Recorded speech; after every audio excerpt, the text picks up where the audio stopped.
તમારા જેવા લોકોને સમજ થાય કે આ દિવસ આપણો ન આવે.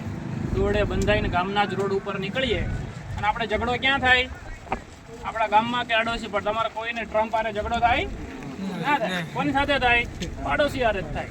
ભાઈબંધ દોસ્તારો, પડોશી, સગા સંબંધીઓ અને આપણે આજુબાજુના ગામમાં જ થાય. એટલે આ દિવસ ન આવે, તમારા મા બાપને પરિસ્થિતિ આવી ન થાય એના માટે બુદ્ધિ ખાલી આ જોવાની મારે મજા આવી, વિડીયો ઉતાર્યો એવા મોદી સાહેબ કહે ને આપણે કે આપણો દેશ યુવાન લોકોનો દેશ બનેલો છે. યુવાનો પણ કંઈક કામ કરે તો કામના, નહીંતર તો બધા વચન જ વધારે છે. એટલે આમાંથી શીખવાનું. તમે આ બધાનું જોઉં છું ને તો તમને જોઉં ને આ છોકરાઓને જોઉં તમને જો બધા એક સરખા લાગો. આમાંથી એક કંઈ ક્રિમિનલ નથી. આ જે 10 છોકરાઓ છે એમાંથી એક કંઈ કોઈ એવો મોટો ક્રિમિનલ નથી. આ બધાનો લગભગ પહેલો ગુનો છે, બરાબર? પહેલા ગુનામાં જ તે 20 વર્ષની સજા પડશે, ઓછામાં ઓછી. આજીવન પડશે, હું તો ઓછામાં ઓછી તમને કહું છું કે 20 વર્ષની સજા પડશે.